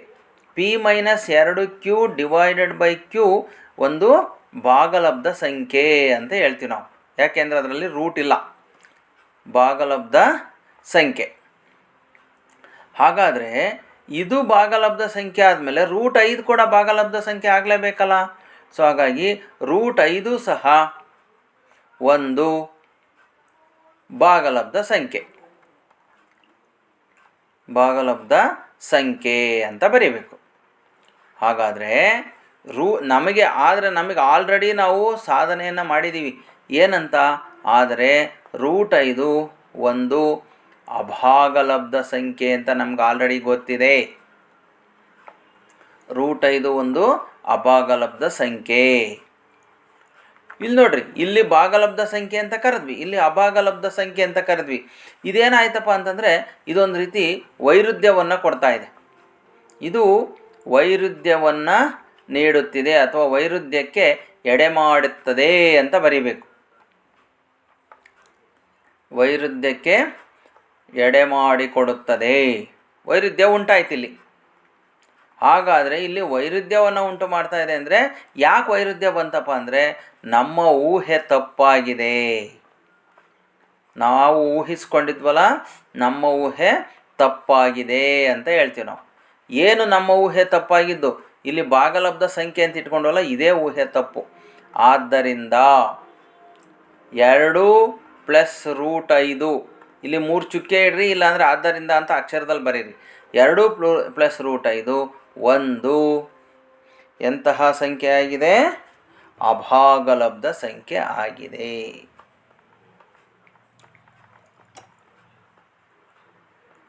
ಅಭಾಗಲಬ್ಧ ಸಂಖ್ಯೆ ಆಗಿದೆ. ಸೊ ಇದನ್ನೇ ನಾವು ಸಾಧನೆ ಮಾಡಿದ್ವಿ. ಸೊ ಇಷ್ಟು ಬರೆದ್ರೆ ನಿಮಗೆ 2 ಅಂಕಗಳು. ಇದರಲ್ಲಿ ಏನೂ ಬದಲಾವಣೆ ಆಗಲ್ಲ. ಇಲ್ಲಿ 2 + √5 ಅನ್ನೋದ್ರಲ್ಲಿ ಸಂಖ್ಯೆ ಮಾತ್ರ ಬದಲಾಗ್ಬೋದು, ಉಳಿದಿದ್ದು ಯಾವುದು ಒಂದು ಅಕ್ಷರನೂ ಕೂಡ ಮಾಡೋವಂಥ ಅವಕಾಶ ಇಲ್ಲ. ಇದನ್ನು ಚೆನ್ನಾಗಿ ಪ್ರಾಕ್ಟೀಸ್ ಮಾಡಿರಿ. ಸೊ ನೆಕ್ಸ್ಟು 1, 6, 4, 3 ನಿರ್ದೇಶಾಂಕ ಬಿಂದುಗಳೇನಿದಾವೆ ಇವುಗಳನ್ನು ಸೇರಿಸುವ ರೇಖಾಖಂಡವನ್ನು 1:2 ಅನುಪಾತದಲ್ಲಿ ಆಂತರಿಕವಾಗಿ ವಿಭಾಗಿಸುವ ಬಿಂದುವಿನ ನಿರ್ದೇಶಾಂಕಗಳನ್ನು ಕಂಡುಹಿಡಿಯಿರಿ. ಭಾಗ ಪ್ರಮಾಣ ಸೂತ್ರವನ್ನು ಹಾಕ್ಕೋಬೇಕು ನಾವಿಲ್ಲಿ. ಸೊ ಕಂಡುಹಿಡಿಬೇಕಾಗಿರತಕ್ಕಂಥ ನಿರ್ದೇಶಾಂಕಗಳು p(x, y) ಕಂಡುಹಿಡಿಬೇಕು. ಸೊ ಇಲ್ಲಿ ನಿಮಗೆ ಈ ಸೂತ್ರವನ್ನು ಭಾಗ ಪ್ರಮಾಣ ಸೂತ್ರ ಬರೆಯೋದು ಭಾಳ ಈಸಿಯಾಗಿ ನೋಡ್ಕೊಳ್ರಿ ಹೆಂಗೆ ಬರೀಬೇಕು ಅಂತ. ಇಲ್ಲಿ m1 ಬರೀಬೇಕು, ಸ್ವಲ್ಪ ಜಾಗ ಬಿಟ್ಬಿಟ್ಟು m2 m1 ಪ್ಲಸ್ m2 ಬರೀರಿ, divided by m1 plus m2. ಇದು ಒಂದು. ಇನ್ನೊಂದು ಕಡೆನಲ್ಲೂ ಇಲ್ಲಿ ಕಾಮ ಹಾಕ್ಬಿಟ್ಟು ಇಲ್ಲಿ ಕೂಡ m1 ಸ್ವಲ್ಪ ಜಾಗ ಬಿಟ್ಬಿಟ್ಟು m1 plus m2 divided by m1 plus m2. ಎರಡೂ ಕಡೆ m1 ಪ್ಲಸ್ m2ನೇ ಬರ್ಕೊಳ್ಳೋದು ಫಸ್ಟ್ ಕಲ್ತ್ಕೋಬೇಕು. ಮೊದಲನೇದು ಎಕ್ಸ್ನ ವ್ಯಾಲ್ಯೂ ಬರೀಬೇಕಾದ್ರೆ ಇಲ್ಲಿ m1 ಇರೋದ್ರಿಂದ ಎಕ್ಸ್ಗೆ 2 ಹಾಕ್ಕೊಳ್ರಿ, m2 ಇರೋದ್ರಿಂದ ಎಕ್ಸ್ಗೆ 1 ಹಾಕ್ಕೊಳ್ರಿ. ಎರಡೂ ಎಕ್ಸ್ದೇ ಬರೀಬೇಕು. ನೆಕ್ಸ್ಟ್ ಇಲ್ಲಿಗೆ ಬಂದಾಗ ವೈದು ಬರೀಬೇಕು. m1 ಇರೋದ್ರಿಂದ ವೈನ 2 ಬರೀರಿ, ಇಲ್ಲಿ m2 ಇರೋದ್ರಿಂದ ವೈನ 1 ಬರೀರಿ. ಛೇದದಲ್ಲಿ ಏನೂ ಬದಲಾವಣೆ ಆಗೋದಿಲ್ಲ. ಇವೆಲ್ಲ ವ್ಯಾಲ್ಯೂಗಳು ಎಲ್ಲಿ ಸಿಗ್ತವೆ ಅಂದರೆ ಇದು ಮೊದಲನೇದು x1 y1, ಎರಡನೇದು x2 y2, ಇಲ್ಲಿರೋದು m1 ಈಷ್ಟು m2 ಅಂತ ಇದರ ಬೆಲೆಗಳಿವು. ಈಗ ಹಾಕೋಣ ಬೆಲೆಗಳನ್ನು ಯಾವ್ಯಾವುದು ಅಂತೇಳಿ. m1 ಅಂದರೆ ಇಲ್ಲಿದೆ 1, m1 ಅಂದರೆ 1 ಇಂಟು x2 ಅಂತಂದರೆ ಇಲ್ಲಿ 4 ಪ್ಲಸ್ಗೆ ಪ್ಲಸ್ m2 ಅಂತಂದರೆ 2 ಇಂಟು x1 ಅಂದರೆ ಇಲ್ಲಿದೆ 1, x1 ಅಂದರೆ 1 divided by m1 plus m2 ಅಂದರೆ 1 ಪ್ಲಸ್ 2. ಅದೇ ರೀತಿ ಮತ್ತೆ m1 ಅಂದರೆ 1 ಇಂಟು y2 ಅಂತಂದರೆ 3 ಪ್ಲಸ್ m2 ಅಂತಂದರೆ ಇಲ್ಲಿ 2 ಇಂಟು y1 ಅಂದರೆ 6 divided by m1 plus m2 ಅಂದರೆ 1 ಪ್ಲಸ್ 2. ಇಲ್ಲಿದೆ m1 ಪ್ಲಸ್ m2ನ ವ್ಯಾಲ್ಯೂ. ಸೊ ಇವಾಗ ನೋಡ್ರಿ, 1ಕ್ಕೆ 4 ಗುಣಿಸ್ಬೇಕು. 1 4 4 ಪ್ಲಸ್ 2 1 2 ಡಿವೈಡೆಡ್ ಬೈ 1 ಪ್ಲಸ್ 2 ಅಂತಂದರೆ 3. 1 3 3 ಪ್ಲಸ್ 2 6 12 ಡಿವೈಡೆಡ್ ಬೈ 3. ಸೊ 4ಕ್ಕೆ 2 ಕೂಡಿಸಿದರೆ 6 ಬೈ 3, 3ಕ್ಕೆ 12 ಕೂಡಿಸಿದರೆ 15 ಬೈ 3. ಇದನ್ನು ಸರಳ ರೂಪಕ್ಕೆ ತಂದರೆ 3 1 3 2. ಸೊ ಅಲ್ಲಿಗೆ ಮೊದಲನೇ ನಿರ್ದೇಶಾಂಕ 2, 3 1 3 5, ಇದು 5. ಸೊ ಹಾಗಾಗಿ P of X Y value ಏನಿದೆಯಲ್ಲ, ಸೊ ಇದರ ಬೆಲೆ 2,5 ಅಂತಕ್ಕಂಥದ್ದು ಈ ರೀತಿ ಬರ್ತದೆ. ಸೊ ನೆಕ್ಸ್ಟು ಚಿತ್ರದಲ್ಲಿ ಟ್ಯಾನ್ ಪಿ ಮತ್ತು ಕಾಸ್ ಆರ್ ಬೆಲೆಗಳನ್ನು ಬರೆಯಿರಿ ಅಂತ ಕೊಟ್ಟಿದ್ದಾರೆ. ಸೊ ಇಲ್ಲಿ ನಾವು ಒಂದೇ ಚಿತ್ರದಲ್ಲಿ ಎರಡನ್ನೂ ಬರೆಯೋಕ್ಕಾಗಲ್ಲ. ಸೊ ಇದೇ ಚಿತ್ರವನ್ನು ಇನ್ನೊಂದು ಸಲ ಬರ್ಕೋತೀನಿ ನಾನು, ಯಾಕೆಂದರೆ ಪಿಗೊಂದು ಸಲ ಆರ್ಗೊಂದು ಸಲ ನಾವು ಈ ಚಿತ್ರವನ್ನು ಬರ್ಕೊಂಡ್ರೆ ನಿಮಗೆ ಸುಲಭವಾಗಿ ಬೆಲೆಗಳನ್ನು ಬರೀಲಿಕ್ಕಾಗ್ತದೆ. ಇದು 5, ಇದು 12, ಇದು 13. ಸೊ ಫಸ್ಟು ಟ್ಯಾನ್ ಪಿ ಬರೀಬೇಕಾದ್ರೆ ಈ ಚಿತ್ರದಲ್ಲಿ ಪಿಗೆ ತಗೋಬೇಕು, ಈ ಚಿತ್ರದಲ್ಲಿ ಆರ್ಗೆ ತಗೊಳ್ಳೋಣ. ಸೊ ಪಿನ ಅಭಿಮುಖ ಬಾಹು ಇದರ ಎದುರಿಗಿರೋದು ಯಾವುದಪ್ಪ ಅಂದರೆ ಕ್ಯೂ ಆರ್ ಅನ್ನೋದು ಅಭಿಮುಖ ಬಾಹು ಆಗ್ತದೆ. ಅದೇ ರೀತಿ ಇದರ ಪಕ್ಕದಲ್ಲೇ ಇರ್ತಕ್ಕಂಥದ್ದೇ ಇದು ಪಾರ್ಶ್ವಬಾಹು ಆಗ್ತದೆ. ಇನ್ನು ಈ ಲಂಬಕೋನಕ್ಕೆ ಎದುರಿಗಿರೋದು ಇದು ಯಾವಾಗಲೂ ಸಹ ವಿಕರ್ಣ ಆಗಿರ್ತದೆ. ಸೊ ಈಗ ಇಲ್ಲಿ ಆರ್ನ ಬೆಲೆಗೆ ಕನ್ಸಿಡರ್ ಮಾಡಿದ್ರೆ ಆರ್ಗೆ ಅಭಿಮುಖ ಬಾಹು ಇದು ಅಭಿಮುಖ ಬಾಹು ಆಗ್ತದೆ. ಸೊ ಆರ್ಗೆ ಪಾರ್ಶ್ವಬಾಹು ಇದು ಪಾರ್ಶ್ವ ಆಗ್ತದೆ. ಸೊ ಇದು ವಿಕರ್ಣ ಆಗಿರುತ್ತೆ. ಇದರ ಆಧಾರದ ಮೇಲೆ ನಾವಿಲ್ಲಿ ಟ್ಯಾನ್ ಪಿ ಬರೀಬೇಕೀಗ. ಟ್ಯಾನ್ ಪಿ ಅಂತಂದಾಗ ಟ್ಯಾನ್ ಪಿ ಅಂದರೆ ಟ್ಯಾನ್ನ ಒಂದು ಅನುಪಾತ ಏನಿರ್ತದಪ್ಪ ಅಂತಂದರೆ, ಸೊ ಇಲ್ಲಿ ಅಪ ಅಭಿಮುಖ ಬಾಹು ಡಿವೈಡೆಡ್ ಬೈ ಪಾರ್ಶ್ವಬಾಹು. ಸೊ ಹಾಗಾದರೆ ಟ್ಯಾನ್ ಪಿಗೆ ಅಭಿಮುಖ ಬಾಹು, ಇಲ್ಲಿ ಪಿಗೆ ನಾವು ಬರ್ಕೊಂಡಿದ್ದೀವಿ, ಅಭಿಮುಖ ಬಾಹು ಅಂದರೆ ಕ್ಯೂ ಆರ್ ಬರುತ್ತೆ, ಡಿವೈಡೆಡ್ ಬೈ ಪಾರ್ಶ್ವಬಾಹು ಅಂದರೆ ಇಲ್ಲಿದೆಯಲ್ಲ ಇದು ಪಿ ಕ್ಯೂ ಬರುತ್ತೆ. So that is equal to Q R ಅಂತಂದರೆ 5 ಅದರ ಬೆಲೆ, ಡಿವೈಡೆಡ್ ಬೈ ಪಿ ಕ್ಯೂ ಅಂತಂದರೆ ಇಲ್ಲಿ ಪಾರ್ಶ್ವಬಾಹು 12. ಇದು ಟ್ಯಾನ್ ಪಿನ ಬೆಲೆ ಆಗಿದೆ. ಈಗ ಎರಡನೇ ಚಿತ್ರದಲ್ಲಿ ಕಾಸ್ ಆರ್ನ ಬೆಲೆಯನ್ನು ಬರೀಬೇಕು. ಕಾಸ್ ಆರ್ ಇಸ್ ಈಕ್ವಲ್ ಟು, ಕಾಸ್ ಅಂತಂದರೆ ನಾವು ನಿಮಗೆ ಹೇಳ್ಕೊಟ್ಟಿದ್ದೀವಿ, ಸೈನ್ ಅಂದರೆ ಅವಿ, ಕಾಸ್ ಅಂದರೆ ಪವಿ, ಟ್ಯಾನ್ ಅಂದರೆ ಅ ಪ ಅಂತ. ಸೊ ಕಾಸ್ ಅಂತಂದರೆ ಪ ವಿ ಬರ್ತದೆ, ಅಂದರೆ ಪಾರ್ಶ್ವ ಡಿವೈಡೆಡ್ ಬೈ ವಿ ಅಂದರೆ ವಿಕರ್ಣ. ಸೊ ಸೊ ಈ ಚಿತ್ರದಲ್ಲಿ ಪಾರ್ಶ್ವಬಾಹು ಯಾವುದಪ್ಪ ಅಂದರೆ QR. ಇಲ್ಲಿ ಪಾರ್ಶ್ವಬಾಹು ಇದನ್ನು ತೊಗೊಂಡಿದ್ದೀವಿ, QR ಅನ್ನು ತೊಗೊಂಡಿದ್ದೀವಿ. ಡಿವೈಡೆಡ್ ಬೈ ವಿಕರ್ಣ ಅಂತೂ ಇದೆ, ಚೇಂಜ್ ಏನಾಗಲ್ಲ, ವಿಕರ್ಣ PR ಆಗಿರುತ್ತೆ. ಸೊ QR ವ್ಯಾಲ್ಯೂವನ್ನು 5 ಅಂತ ಕೊಟ್ಟಿದ್ದಾರೆ, PR ವ್ಯಾಲ್ಯೂವನ್ನು 13 ಅಂತ ಕೊಟ್ಟಿದ್ದಾರೆ.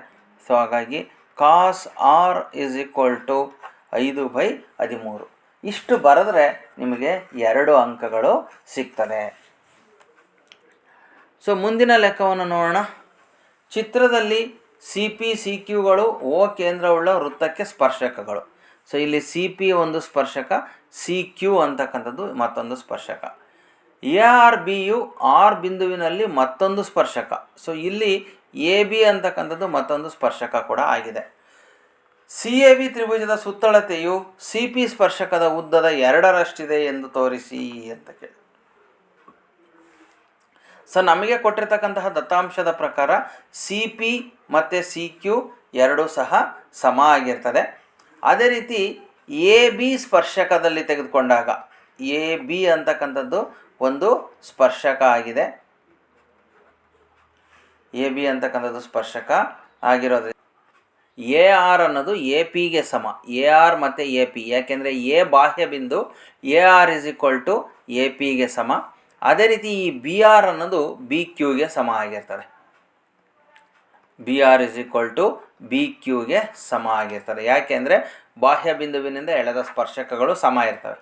ಈಗ ನಾವು ತ್ರಿಭುಜ ABCಯ ಸುತ್ತಳತೆ, ABCಯ ಸುತ್ತಳತೆಯನ್ನು ತಗೋಬೇಕು. ABCಯ ಸುತ್ತಳತೆ = 3 ಬಾಹುಗಳನ್ನು ಕೂಡಿಸ್ಬೇಕು. AC + BC + ABಗೆ ಸಮ. ಸೊ ನೋಡಿರಿ, AC ಅಂತಂದಾಗ ನಾವು ಇಲ್ಲಿ AC ಮತ್ತು BC, AC BC ಎರಡು ಬಾಹುಗಳಲ್ಲಿ ನಮಗೆ AP ಮತ್ತು AR ಸಮ. ಈಗ ನೋಡಿರಿ, AB ಅನ್ನು ನಾವು ಏನಂತ ಬರ್ಕೋಬೋದಪ್ಪ ಅಂದರೆ AC + BC ಹಾಗೇ ಇರಲಿ ಇದು, ಪ್ಲಸ್ AB ಅನ್ನು AR + BR ಅಂತ ಬರ್ಕೋಬೋದು. ಇವೆರಡನ್ನು ಕೂಡಿಸಿದ್ರೆ ಪೂರ್ತಿ ನಮಗೆ AB ಬರುತ್ತೆ ಅಂತೇಳಿ AR + BR. ಈಗ ಇಲ್ಲಿ AC ಜೊತೆಗೆ ಈ AR ಅನ್ನು ತಂದು ಇದ್ರ ಜೊತೆಗೆ ಸೇರಿಸ್ಕೊಳ್ಳೋಣ, AC + AR ಅಂತ ಬರ್ಕೊಳ್ಳೋಣ. ಪ್ಲಸ್ ಈ BC ಜೊತೆಗೆ BR ಅನ್ನು ಕೂಡಿಸ್ಕೊಳ್ಳೋಣ, BC + BR ಅಂತ. ನೋಡಿರಿ, AC + AR ಅಂದರೆ AC ಮತ್ತು AR ಅಂತಕ್ಕಂಥದ್ದು APಗೆ ಸಮ. ಹಾಗಾಗಿ AC + ಇದು AR ಅಂದರೆ APಗೆ ಸಮ. BC + BR ಅನ್ನೋದು BQಗೆ ಸಮ. ಇಲ್ಲಿ BR ಅನ್ನೋದು BQಗೆ ಸಮ. ಈಗ ನಾವು ನೋಡಿದಾಗ ಇಲ್ಲಿ AC + AP ಅಂತಂದರೆ ಇದು ಪೂರ್ತಿ CP. ಇದು AC + AP ಅಂತಕ್ಕಂಥದ್ದು ಯಾವುದಕ್ಕೆ ಸಮ?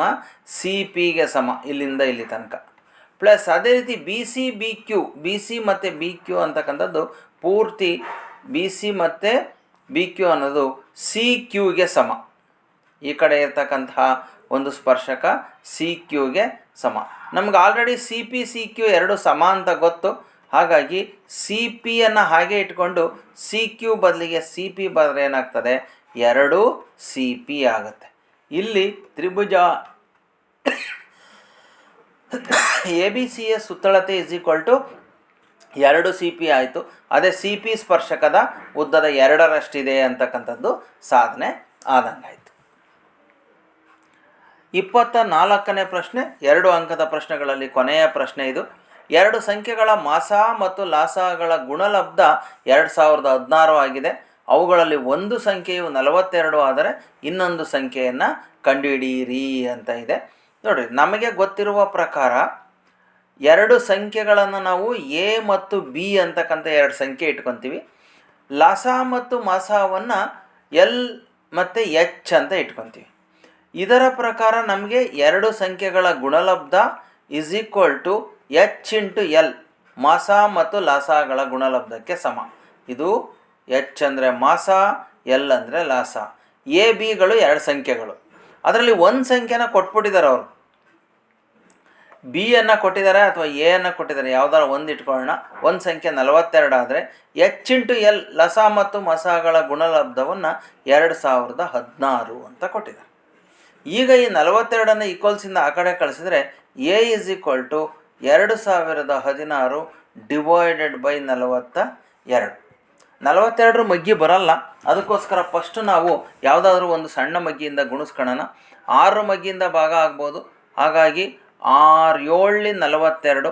ಇದನ್ನು ಭಾಗಾಕಾರ ಮಾಡಿದರೆ 6 3 18, 2 ಉಳಿತಿಲಿ 21 ಆಯಿತು. ಮತ್ತು 6 3 18, 3 ಉಳಿತು, 6 6 36. ಸೊ ಇದು ಮತ್ತೆ 7ರಿಂದ ಭಾಗ ಆಗುತ್ತೆ. 7 1 7, 7 4 28, 5 ಉಳಿತು, 7 8 56. ಸೊ ಅಲ್ಲಿಗೆ ಎ ಇಸ್ ಈಕ್ವಲ್ ಟು ಎಷ್ಟು ಬಂತು? 48 ಅಂತಕ್ಕಂಥದ್ದು ಬಂತು. ಇದು ಇನ್ನೊಂದು ಸಂಖ್ಯೆ. ಮತ್ತೇನು ಕೇಳಿದರೆ, ಆ ಎರಡೂ ಸಂಖ್ಯೆಗಳ ಮಸಾವನ್ನು ಅವಿಭಾಜ್ಯ ಅಪವರ್ತನ ವಿಧಾನದಿಂದ ಕಂಡುಹಿಡಿಯಿರಿ ಅಂತ ಕೊಟ್ಟಿದ್ದಾರೆ. ಅವಿಭಾಜ್ಯ ಅಪವರ್ತನ ವಿಧಾನ ಅಂದರೆ ಒಂದು ಸಂಖ್ಯೆ 42. ಏನು ಮಾಡಬೇಕು? 42 ಅವಿಭಾಜ್ಯ ಅಪವರ್ತನದಿಂದ ಭಾಗಿಸ್ಕೊಂತ ಹೋಗ್ಬೇಕು. 2 2 2 1 3ರಿಂದ 3 7 21, ಇಲ್ಲಿ 7 1 7. ಅದೇ ರೀತಿ ಇನ್ನೊಂದು ಸಂಖ್ಯೆ 48. 2ರಿಂದ 2 2 2 4, 2 1 2 2, ಮತ್ತು 2 6, ಮತ್ತು 2 3, 3 1. ಈಗ ನಾವು 42 ಹೆಂಗೆ ಬರಿತೀವಪ್ಪ ಅಂದರೆ 2 ಇಂಟು 3 ಇಂಟು 7 ಅಂತ ಬರಿತೀವಿ. 48 ಹೆಂಗೆ ಬರಿತೀವಪ್ಪ ಅಂದರೆ ಇಲ್ಲಿದಾವಲ್ಲ, ಇವಿಷ್ಟನ್ನು ಬರೀಬೇಕು. 2 ಇಂಟು 2 ಇಂಟು 2 ಇಂಟು 2 ಇಂಟು 3. ಈಗ ಮಸಾ ಕಂಡುಹಿಡಿಬೇಕು ಅಂದರೆ 2ರಲ್ಲೂ ಇರೋವನ್ನ ಮಾತ್ರ ತಗೋಬೇಕು. 2 ಅನ್ನೋದು ಇಲ್ಲಿ 2ರಲ್ಲೂ ಇದೆ. ಸೊ 3 ಅನ್ನೋದು ಕೂಡ 2ರಲ್ಲೂ ಇದೆ. ಇವೆರಡೇ ಇರೋದು. ಹಾಗಾಗಿ ಇವುಗಳ ಮಾಸ ಇಸ್ ಈಕ್ವಲ್ ಟು 2ರಲ್ಲೂ ಇರೋದು 2, 2ರಲ್ಲೂ ಇರೋದು 3, 2 3 6 ಅಂತಕ್ಕಂಥದ್ದು ಇವುಗಳ ಮಾಸ. ಇದು ಅವಿಭಾಜ್ಯ ಅಪವರ್ತನದಿಂದ ಕಂಡುಹಿಡಿದಿರ್ತಕ್ಕಂಥದ್ದು. ಸೊ ವಿದ್ಯಾರ್ಥಿಗಳೇ, ಈಗ ನಾವು 1 ಮತ್ತು 2 ಅಂಕದ ಪ್ರಶ್ನೆಗಳನ್ನು ಹೇಗೆ ಬಿಡಿಸೋದು ಅಂತಕ್ಕಂಥದ್ದನ್ನು ನೋಡಿದ್ದೇವೆ. ಇನ್ನು 3, 4, 5 ಅಂಕಗಳ ಪ್ರಶ್ನೆಯನ್ನು ಮುಂದಿನ ವಿಡಿಯೋದಲ್ಲಿ ನೋಡೋಣ. ಯಾಕೆಂದರೆ ಒಂದೇ ವಿಡಿಯೋದಲ್ಲಿ ಮಾಡಿದರೆ ಕಂಪ್ಲೀಟಾಗಿ ಇದು ಲೆಂತಿ ಆಗಿಬಿಡ್ತದೆ. ಇದರ ಜೊತೆಗೆ ನಿಮಗೆ ಕಲರವ ಟ್ಯುಟೋರಿಯಲ್ಸ್ನಿಂದ ಇವಾಗ ಸಿಗ್ತಾ ಇರ್ತಕ್ಕಂತಹ ಒಂದಷ್ಟು ಅನುಕೂಲಗಳನ್ನು ನಾನು ನಿಮಗೆ ಇಲ್ಲಿ ತಿಳಿಸ್ಲಿಕ್ಕೆ ಇಷ್ಟಪಡ್ತೇನೆ. ನೋಡಿ, SSLC ವೆಕೇಷನ್ ಕ್ಲಾಸನ್ನು ಏಪ್ರಿಲ್ ಮತ್ತು ಮೇ ತಿಂಗಳಲ್ಲಿ ಕಲರವ ಟ್ಯುಟೋರಿಯಲ್ಸಿಂದ ಸ್ಟಾರ್ಟ್ ಮಾಡ್ತಾ ಇದ್ದಾರೆ. ಸೊ ಪ್ರತಿ ದಿವಸ ಬೆಳಗ್ಗೆ 9ರಿಂದ ಸಂಜೆ 5 ಗಂಟೆ ತನಕ ಕ್ಲಾಸಸ್ ನಡೀತದೆ. 2 ತಿಂಗಳಲ್ಲಿ ಪೂರ್ಣ ಸಿಲೆಬಸ್ಸನ್ನು ಕಂಪ್ಲೀಟ್ ಮಾಡಿಕೊಡ್ತಾರೆ. ಗಣಿತ, ವಿಜ್ಞಾನ ಮತ್ತು ಇಂಗ್ಲೀಷ್ 3 ಸಬ್ಜೆಕ್ಟ್ಗಳು ಇಲ್ಲಿ ಕ್ಲಿಯರ್ ಆಗ್ತದೆ. ಕನ್ನಡ ಮತ್ತು ಇಂಗ್ಲೀಷ್ ಮೀಡಿಯಮ್ ಎರಡೂ ಸಹ ಇರ್ತದೆ. ಏಪ್ರಿಲ್ 1ರಿಂದ ಮೇ 30ರವರೆಗೆ ನಿಮಗೆ ಎಲ್ಲ ಸಿಲೆಬಸ್ಸು ಕಂಪ್ಲೀಟ್ ಆಗ್ತದೆ. ಸೊ ಇದಕ್ಕೆ ಒಂದು ವಿಷಯಕ್ಕೆ ಇಲ್ಲಿ 3,000 ರೂಪಾಯಿನಂತೆ, ಒಟ್ಟು 3 ವಿಷಯಗಳಿಗೆ 9,000 ರೂಪಾಯಿ, 2 ತಿಂಗಳಿಗೆ ಕಂಪ್ಲೀಟ್ ಸಿಲೆಬಸ್ ಆಗ್ತದೆ. ನಿಮ್ಗೆ ಯಾರಿಗಾದ್ರೂ ಹಾಸ್ಟೆಲ್ ಫೆಸಿಲಿಟಿ ಬೇಕು ಅಂತಂದರೆ ಸೊ 2 ತಿಂಗಳಿಗೆ ಸೇರಿ ಕೇವಲ 10,000 ರೂಪಾಯಿಯನ್ನು ಮಾತ್ರ ತೊಗೊತಾ ಇರ್ತಕ್ಕಂಥದ್ದು. ಸೊ ಇಲ್ಲಿ ಯಾರು ಸೇರ್ತಾರೋ ಇವರಿಗೆ ಉಚಿತ ಅಧ್ಯಯನದ ಕಿಟ್ಟು, ಬ್ಯಾಗು, ನೋಟ್ಸು, ನೋಟ್ ಪುಸ್ತಕಗಳು ಇವೆಲ್ಲವನ್ನೂ ಸಹ ಕೊಡಲಾಗ್ತದೆ. ಜೊತೆಗೆ ಉತ್ತಮವಾಗಿರ್ತಕ್ಕಂತಹ ಅನುಭವಿ ಶಿಕ್ಷಕರು ಇಲ್ಲಿ ಪಾಠ ಮಾಡ್ತಾ ಇದ್ದಾರೆ. ಒಳ್ಳೆ ಸುಸಜ್ಜಿತವಾಗಿರ್ತಕ್ಕಂತಹ ತರಗತಿ ಕೊಠಡಿಗಳು ಇಲ್ಲಿ ನೋಡ್ಬೋದು ನೀವು ತರಗತಿ ಕೊಠಡಿ ಹೇಗಿದೆ ಅಂತೇಳಿ. ಆಮೇಲೆ ಅಧ್ಯಯನದ ಕೊಠಡಿ ಇದೆ. ಕಲಿಕಾ ವಾತಾವರಣವನ್ನು ನಿರ್ಮಿಸಲಾಗ್ತದೆ. ಜೊತೆಗೆ ಹಾಸ್ಟೆಲ್ ಸೌಲಭ್ಯ ಇದೆ. ಈಗ ಆಲ್ರೆಡಿ ಅಡ್ಮಿಷನ್ ಓಪನ್ ಆಗಿದೆ. ನಿಮಗೆ ಹೆಚ್ಚಿನ ಮಾಹಿತಿ ಬೇಕು ಅಂತಂದರೆ ಇಲ್ಲಿ ಕೆಳಗಡೆ ಇರ್ತಕ್ಕಂತಹ ನಂಬರ್ಗೆ ನೀವು ಕಾಲ್ ಮಾಡ್ಬೋದು. ಅದೇ ರೀತಿ ಇಲ್ಲಿ ಈ ವೆಕೇಷನ್ ಕ್ಲಾಸ್ನಲ್ಲಿ ಇಂಗ್ಲೀಷ್ ಮೀಡಿಯಮ್ನೂ ಸಹ ಬಹಳಷ್ಟು ಎಫೆಕ್ಟಿವ್ ಆಗಿ ನಿಮಗೆ ಕ್ಲಾಸನ್ನು ಮಾಡಿಕೊಳ್ಳಾಗ್ತದೆ. ಇದರ ಜೊತೆಗೆ ಕಲರವ ಟ್ಯುಟೋರಿಯಲ್ಸಿಂದ ಆನ್ಲೈನ್ ಕ್ಲಾಸ್ ಕೂಡ ಮಾಡ್ತಾಯಿದ್ದಾರೆ. ಸೊ ನೋಡಿ, ಮೊರಾರ್ಜಿ ಪರೀಕ್ಷೆಗೆ ಈಗ ಆಲ್ರೆಡಿ ಸ್ಟಾರ್ಟ್ ಆಗಿದೆ. ಜನವರಿ 20ರಿಂದ ಸ್ಟಾರ್ಟ್ ಆಗಿದೆ. ಫೆಬ್ರವರಿ 28ರವರೆಗೆ ನಡೀತಕ್ಕಂಥದ್ದು ಇದು. ಪ್ರತಿ ವರ್ಷವೂ ಸಹ ಆನ್ಲೈನ್ ಕೋಚಿಂಗ್ನಲ್ಲಿ ತುಂಬ ಸಕ್ಸಸ್ಸಿವ್ ಆಗಿ ಮಕ್ಕಳನ್ನು ನವೋದಯ ಶಾಲೆಗೆ, ಮೊರಾರ್ಜಿ ಶಾಲೆಗೆ, ಆದರ್ಶ ಶಾಲೆಗೆ ಭಾಳಷ್ಟು ಮಕ್ಕಳನ್ನು ಕಳಿಸಿರ್ತಕ್ಕಂತಹ ಒಂದು ಹೆಮ್ಮೆ ಕಲರವ ಟ್ಯುಟೋರಿಯಲ್ಸ್ಗೆ ತಲುಪ್ತದೆ. ಈಗ ಕೂಡ ಮೊರಾರ್ಜಿ ದೇಸಾಯಿ ಶಾಲೆಗೆ ಆನ್ಲೈನ್ ಕೋಚಿಂಗ್ ಕ್ಲಾಸ್ ನಡೀತಾ ಇದೆ. ಇದು ಲೈವ್ ಕ್ಲಾಸು. ಯಾವುದೇ ಕಾರಣಕ್ಕೂ ಜಸ್ಟು ಕ್ಲಾಸಸನ್ನು ಮಾಡಿ ರೆಕಾರ್ಡ್ ಮಾಡಿ ಕಳಿಸ್ತಕ್ಕಂಥದ್ದಲ್ಲ. ಮಕ್ಕಳ ಜೊತೆಗೆ ಲೈವ್ ಆಗಿ ಅವ್ರನ್ನ ಡೌಟನ್ನು ಕೇಳ್ಕೊಳ್ತಾ, ಅವರಿಗೆ ಕ್ವಶನ್ ಆನ್ಸರ್ಸನ್ನು ತಿಳಿಸ್ಕೊಡ್ತಾ, ಲೈವ್ ಆಗಿ ಅವ್ರ ಜೊತೆ ಮಾತಾಡ್ತಾ ಕ್ಲಾಸನ್ನು ಮಾಡ್ತಕ್ಕಂಥದ್ದು. ಕ್ಲಾಸ್ ರೂಮ್ ಹೆಂಗೆ ನಡೀತದೋ ಹಂಗೆ ನಡೀತದೆ, ಎದುರಿಗಿರೋದಿಲ್ಲ ಅನ್ನೋದು ಒಂದೇ. ಜೊತೆಗೆ ಇದರಲ್ಲಿ ಇನ್ನೊಂದು ಏನಪ್ಪ ಫೆಸಿಲಿಟಿ ಅಂತಂದರೆ, ಈವನ್ ಪೇರೆಂಟ್ಸ್ ಕೂಡ ಕೂತ್ಕೊಂಡು ಕ್ಲಾಸಸನ್ನು ಕೇಳ್ಬೋದು ಮಕ್ಕಳ ಜೊತೆಗೆ. ಅಕಸ್ಮಾತ್ ಮಕ್ಕಳಿಗೆ ಅರ್ಥ ಆಗಲಿಲ್ಲ ಆವಾಗ ಅಂದರೆ ಪೇರೆಂಟ್ಸು ಸ್ವಲ್ಪ ಕಲ್ತಿರೋರು ಅದನ್ನು ಕೇಳಿಕೊಂಡು ಮಕ್ಕಳಿಗೆ ಈ ಥರ ಅಲ್ಲ ಈ ಥರ ಅಂತೇಳಿ ಹೇಳ್ಕೊಡ್ಲಿಕ್ಕೆ ಅವಕಾಶ ಇದೆ. ನೀವು ಈ ಒಂದು ಕೋಚಿಂಗ್ ಕ್ಲಾಸ್ಗಳಲ್ಲಿ ಭಾಳಷ್ಟು ಫೀಸ್ ಜಾಸ್ತಿ ಇರ್ತಕ್ಕಂಥದ್ದು ನೋಡಿದ್ದೀರಿ. 25,000, 50,000, ಲಕ್ಷಗಟ್ಟಲೆ ಇರ್ತದೆ. ಎಷ್ಟೇ ನೀವು ದುಡ್ಡು ಕೊಟ್ಟೋದ್ರೂ ಸಹ ಪೇರೆಂಟ್ಸನ್ನು ಕ್ಲಾಸ್ ರೂಮ್ಗೆ ಕೂರಿಸಲ್ಲ. ಆದರೆ ಇಲ್ಲಿ ಆನ್ಲೈನ್ ಕ್ಲಾಸ್ ಏನು ನಡೀತಾ ಇದೆಯೋ ಪೇರೆಂಟ್ಸ್ ಕೂಡ ಮಕ್ಕಳ ಜೊತೆ ಕೂತ್ಕೊಂಡು ಕ್ಲಾಸನ್ನು ಕೇಳುವಂಥ ಅವಕಾಶ ಇದೆ. ಇದು ಭಾಳ ಎಫೆಕ್ಟಿವ್ ಆಗಿ ನಡೀತಾ ಇರ್ತಕ್ಕಂಥದ್ದು. ನಮ್ಮ ಯೂಟ್ಯೂಬ್ನಲ್ಲೇ ಪೇರೆಂಟ್ಸ್ನ ಒಪಿನಿಯನ್ ವಿಡಿಯೋ ಕೂಡ ಇದೆ, ನೋಡಿರಿ ಎಷ್ಟೆಲ್ಲ ಅವರು ಒಪಿನಿಯನ್ ಕೊಟ್ಟಿದ್ದಾರೆ ಅಂತೇಳಿ. ಹಾಗಾಗಿ ಇದರ ಅನುಕೂಲವನ್ನು ನೀವು ಯಾರಾದರೂ ಮೊರಾರ್ಜಿ ಶಾಲೆಗೆ ನಿಮ್ಮ ಮನೆಯಲ್ಲಿ 5ನೇ ತರಗತಿಯ ಮಕ್ಕಳು ಪರೀಕ್ಷೆಗೆ ಹಾಕಿದರೆ, ಅಥವಾ ಆದರ್ಶ ವಿದ್ಯಾಲಯಕ್ಕೆ ಈಗ ಅಪ್ಲಿಕೇಶನ್ ಕಾಲ್ ಮಾಡಿದ್ದಾರೆ, ಅವರು ಅಪ್ಲಿಕೇಶನ್ ಹಾಕಿದರೆ ತಕ್ಷಣವೇ ಯಾವುದೇ ಕಾರಣಕ್ಕೂ ಲೇಟ್ ಮಾಡದಂತೆ ನೀವು ಇಲ್ಲಿ ಈ ಒಂದು ಕ್ಲಾಸ್ಗೆ, ಆನ್ಲೈನ್ ಕ್ಲಾಸ್ಗೆ ಜಾಯ್ನ್ ಆಗಿರಿ. ಫಸ್ಟು ನೀವು ಯಾರು ಹೊಸದಾಗಿ ಜಾಯ್ನ್ ಆಗ್ತಾರೆ ನಿಮಗೆ 2 ರಿಂದ 3 ದಿವಸ ಫ್ರೀಯಾಗಿ ಕ್ಲಾಸನ್ನು ಕೇಳಲಿಕ್ಕೆ ಅವಕಾಶ ಇರ್ತದೆ. ನೀವು ಸರಿಯಾಗಿ ನಿಮಗೆ ನೆಟ್ವರ್ಕ್ ಬರ್ತಾ ಇದೆ, ಚೆನ್ನಾಗಿದೆ ಕ್ಲಾಸು ಅಂತಂದರೆ ಆಮೇಲೆ ನೀವು ಫೀಸನ್ನು ಕಟ್ಟಿ ಅಡ್ಮಿಷನ್ ಮಾಡ್ಕೋಬೋದು. ಇಷ್ಟೆಲ್ಲ ಫೆಸಿಲಿಟಿ ಇರ್ತಕ್ಕಂತಹ ಈ ಒಂದು ಕಲರವ ಟ್ಯುಟೋರಿಯಲ್ಸ್ ಇರ್ತಕ್ಕಂಥದ್ದು ಎಲ್ಲಪ್ಪ ಅಂತಂದರೆ ಚಿತ್ರದುರ್ಗ ನಗರದ ಸ್ಟೇಡಿಯಂ ರಸ್ತೆಯಲ್ಲಿ ಚಕ್ರವರ್ತಿ ಕಾಂಪ್ಲೆಕ್ಸ್ನಲ್ಲಿ ಇರ್ತಕ್ಕಂಥದ್ದು 1ನೇ ಮಹಡಿಯಲ್ಲಿ ಕಲರವ ಟ್ಯುಟೋರಿಯಲ್ಸ್. ಸಕ್ಸಸ್ಸಿವ್ ಆಗಿ ರೆಗ್ಯುಲರ್ ಸ್ಟೂಡೆಂಟ್ಸ್ ಕೂಡ ಇಲ್ಲಿ ಕ್ಲಾಸನ್ನು ಕೇಳ್ತಾ ಇದ್ದಾರೆ. SSLC ಕೋಚಿಂಗ್ ಕ್ಲಾಸ್ ನಡೀತಾ ಇದೆ. SSLC ಫೇಲ್ ಆದಂತಹ ವಿದ್ಯಾರ್ಥಿಗಳಿಗೆ ಸಹ ಬೆಳಗ್ಗೆ 9 ಗಂಟೆಯಿಂದ ಮಧ್ಯಾಹ್ನ 2 ಗಂಟೆವರೆಗೆ ಕಂಟಿನ್ಯೂಯಸ್ ಕ್ಲಾಸನ್ನು ಮಾಡಿ ಪಾಸ್ ಮಾಡ್ತಾಯಿದ್ದಾರೆ. ಹೋದ ವರ್ಷ ಸುಮಾರು 45 ಅಭ್ಯರ್ಥಿಗಳು SSLC ಫೇಲ್ ಆಗಿರ್ತಕ್ಕಂಥವ್ರು ಬಂದಿದ್ದರು. ಆ ಒಂದು ಇದರಲ್ಲಿ 38 ಜನ ತಮ್ಮಲ್ಲಿ ಇದ್ದಂಥ ಎಲ್ಲ ಸಬ್ಜೆಕ್ಟ್ಗಳನ್ನು ಪಾಸ್ ಮಾಡ್ಕೊಂಡು ಹೋಗಿದ್ದಾರೆ. 80% ರಿಸಲ್ಟನ್ನು ಕೊಟ್ಟಿರ್ತಕ್ಕಂಥದ್ದು ಕಲರವ ಟ್ಯುಟೋರಿಯಲ್ಸ್ನ ಹೆಮ್ಮೆ. ಸೊ ಇಷ್ಟೆಲ್ಲ ಅನುಕೂಲಗಳಿರ್ತಕ್ಕಂತಹ ಇದರಿಂದ ನೀವು ಸಹ ಅನುಕೂಲಗಳನ್ನು ಪಡೀರಿ ಅಂತ ಹೇಳ್ತಾ, ನಿಮಗೆ ಜೊತೆಗೆ SLC ಆನ್ಲೈನ್ ಕೋಚಿಂಗ್ ಕ್ಲಾಸ್ ಕೂಡ ಸ್ಟಾರ್ಟ್ ಆಗ್ತದೆ. ಅದು ಸಹ ಏಪ್ರಿಲ್ 1ರಿಂದ ಸ್ಟಾರ್ಟ್ ಆಗ್ತದೆ. ಇವೆಲ್ಲವನ್ನು ಸಹ ಅನುಕೂಲಗಳನ್ನು ಪಡ್ಕೊಳ್ಳಿರಿ ಅಂತ ಹೇಳ್ತಾ ಮುಂದಿನ ವಿಡಿಯೋದಲ್ಲಿ ನಾವು ಮತ್ತೆ ಭೇಟಿಯಾಗೋಣ.